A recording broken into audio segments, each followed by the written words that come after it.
নমস্কার বন্ধুরা, আশা করি আপনারা সবাই খুব ভালো আছেন। কৃষ্ণার্জুন চ্যানেলের পক্ষ থেকে জানাই আপনাদের আন্তরিক স্বাগত। গীতা শুধুমাত্র কোনো ধর্মগ্রন্থ নয়, এটি জীবনের দিশা। এটি শিখিয়ে দেয় সমস্ত প্রতিকূলতার মাঝেও কীভাবে শান্ত থাকা যায়, কিভাবে ভয়, দুঃখ ও লোভ থেকে মুক্তি পাওয়া যায়। যে মানুষ নিজের মনকে জয় করতে পারে, সে পৃথিবী জয় করতে পারে।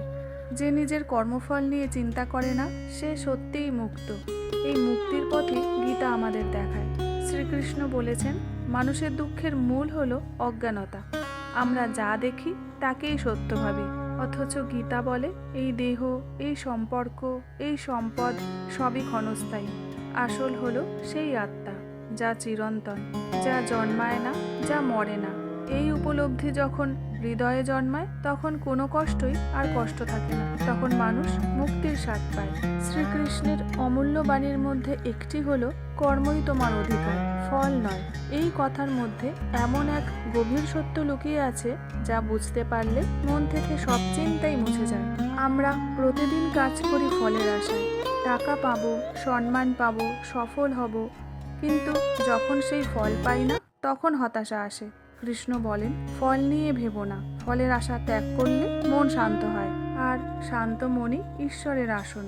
গীতার উপদেশ হলো, মনই তোমার বন্ধু, মনই তোমার শত্রু। মনকে যদি নিয়ন্ত্রণ করতে পারো, তবে সে তোমাকে মুক্তির পথে নিয়ে যাবে, কিন্তু মন যদি তোমাকে নিয়ন্ত্রণ করে, তবে তোমাকে নিচে নামাবে। আজকের দিনে আমরা সব চাই, বড় বাড়ি, গাড়ি, চাকরি, নাম, যশ, সব কিছুই চাই, কিন্তু মনকে জয় করতে পারি না। তাই এত অশান্তি, এত দুঃখ। শ্রীকৃষ্ণ বলেন, যে যেমনভাবে আমায় ডাকে, আমি তেমনভাবেই তার কাছে উপস্থিত হই। যদি তুমি ভক্তি নিয়ে ঈশ্বরকে ডাকো, তিনি তোমার হৃদয়ে আসবেন, আর যদি সন্দেহ নিয়ে ডাকো, তবে সন্দেহই পাবে। যে রাগ, লোভ, কামনা ত্যাগ করে, সে সত্যিকারের যোগী। আমরা ভাবি যোগ মানে শুধু ধ্যান, কিন্তু গীতা বলে যোগ মানে মনকে সমান রাখা, সুখেও যেমন দুঃখেও তেমন। যখন কেউ প্রশংসা করে, তখন অহংকারে না ভেসে যাওয়া, আবার যখন কেউ অপমান করে, তখন ভেঙে না পড়া। জীবনে অনেক সময়ই আসে যখন সব কিছু হারিয়ে গেছে মনে হয়, তখন শ্রীকৃষ্ণের এই বাণী মনে রেখো, দুঃখে বিচলিত হয়েও না, কারণ প্রতিটি দুঃখ তোমাকে নতুন কিছু শিক্ষা দেয়। যা ঘটে তা কোনো না কোনো কারণেই ঘটে। ঈশ্বরের পরিকল্পনা আমাদের চেয়ে অনেক বড়। যে কষ্ট তুমি পাচ্ছ, তা তোমাকে আগামী দিনে শক্তিতে রূপান্তরিত করছে।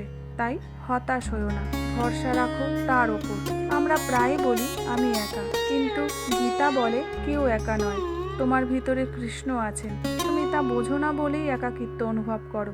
যখনই মন খারাপ লাগে, চোখ বন্ধ করে বলো, হে কৃষ্ণ, তুমি আছো।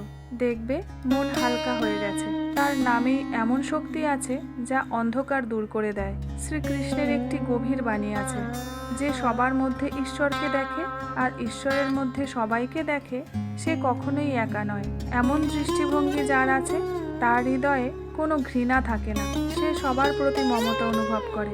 গীতার বাণী শুনলে মন পবিত্র হয়, চিন্তা পরিষ্কার হয়। প্রতিদিন যদি একটু সময় নিয়ে শ্রীকৃষ্ণের বাণী মনে করো, দেখবে তোমার মন আর আগের মতো অস্থির থাকবে না।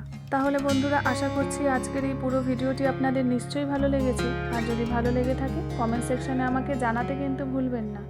আর বন্ধুরা, ভিডিওটি যদি ভালো লেগে থাকে, লাইক, শেয়ার, সাবস্ক্রাইবের অনুরোধ রইল।